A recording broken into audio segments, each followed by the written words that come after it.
چین کی dairy processing industry کی ترقی اور ڈیری فارمنگ کے پھیلاؤ کے ساتھ اعلیٰ درجے کے ڈیری مویشیوں کے جینیاتی صلاحیت کی مانگ تیزی سے بڑھ گئی ہے۔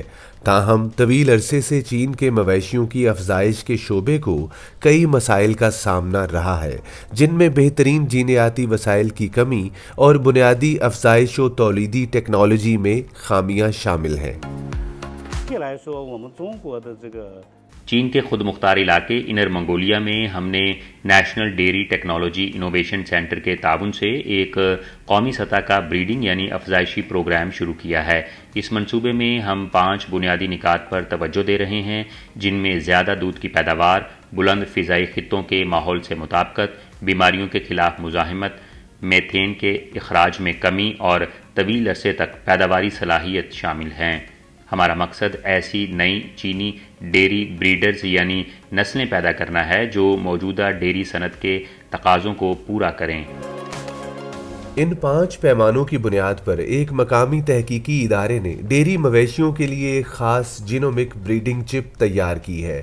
یہ چپ بیک وقت 3 اہم خصوصیات یعنی زیادہ دودھ کی پیداوار، لمبی پیداواری عمر اور بیماریوں کے خلاف مزاحمت سے متعلق جینز کی جانچ کرنے کی صلاحیت رکھتی ہے۔ اس ٹیکنالوجی کی بدولت بچڑے کی جینیاتی صلاحیت کی قبل از وقت پیش گوئی ممکن ہو گئی ہے، جس سے روایتی انتخابی عمل کا دورانیہ 70% تک کم ہو گیا ہے۔ ماضی میں گائے کی کارکردگی کا جائزہ اس وقت لیا جاتا تھا جب وہ دودھ دینا شروع کر دیتی تھی، لیکن اب چپ ٹیکنالوجی کے ذریعے ہم صرف 3 ماہ کی بچیا سے خون یا بال کا نمونہ لے کر اس کی جینیاتی صلاحیت معلوم کر سکتے ہیں۔ اس طرح گائے کے دودھ پیدا کرنے سے قبل ہی جانچ ممکن ہو گئی ہے۔ اب تک اس ٹیکنالوجی کو 300 سے زیادہ گائیوں کی جانچ کے لیے استعمال کیا گیا ہے، جس کے نتیجے میں ان کی پیداواری عمر 4 یا اس سے زیادہ تولیدی ادوار تک بڑھ گئی ہے اور کٹائی یعنی کمزور یا غیر پیداواری جانوروں کی شرح میں کمی آئی ہے۔ لی شی خی کے مطابق فی الحال وہ فرسٹ جنریشن چپ کا استعمال کر رہے ہیں، جبکہ سیکنڈ اور تھرڈ جنریشن کی زیادہ مؤثر چپس کی تیاری جاری ہے۔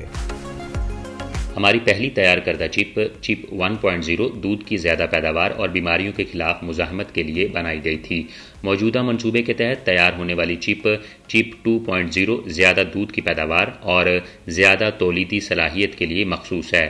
آئندہ تیار کی جانے والی چپس زیادہ پیداوار اور کم کاربن اخراج کے ساتھ ساتھ طویل پیداواری صلاحیت کے لیے ہے۔ یہ چپس کی ایک پوری سیریز ہے جنہیں بالآخر ملا کر مختلف متعلقہ پیمانوں کا اندازہ لگایا جائے گا۔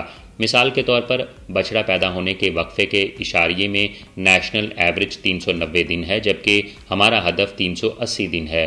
بیماریوں سے مزاحمت میں ہم نے گائیوں کی شرح اموات میں 30% کمی کی ہے، کاربن کے اخراج میں 15% کمی لائی گئی ہے۔ پیداواری صلاحیت کے حوالے سے ہم نے پہلے سے موجود 3 تولیدی ادوار کی اوسط کو بڑھا کر 4 تک پہنچا دیا ہے۔ انر منگولیا چین کا سب سے بڑا دودھ پیدا کرنے والا علاقہ ہے، جو قومی سطح پر دودھ کی مجموعی پیداوار کا 5واں حصہ فراہم کرتا ہے۔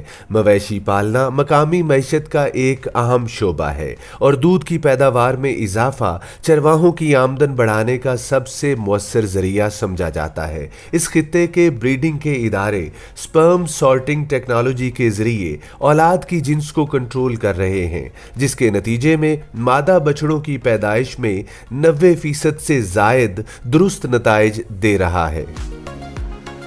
اہم گلوبل بریڈنگ ٹیکنالوجی میں مسابقت برقرار رکھنے کے لیے ہم سٹیم سیلز، جین ایڈیٹنگ اور دیگر جدید بائیو ٹیکنالوجیز بشمول ایمبریو کی تیاری، کلوننگ اور جنس کی علیحدگی کی تکنیک کے استعمال کو فروغ دے رہے ہیں۔ جینیاتی وسائل اور سائنسی ٹیکنالوجی کے نقطہ نظر سے ہمارا ہدف قومی مویشی افزائش کی صنعت کی مسابقتی صلاحیت کو بہتر بنانا ہے۔ بالآخر مقصد یہ ہے کہ ملکی صنعت کی ساخت میں تبدیلی، تکنیکی اپ گریڈیشن اور اعلیٰ معیار کی ترقی کے عمل کو تقویت دی جا سکے۔ اے آئی ٹیکنالوجی مویشیوں کی افزائش کے عمل کو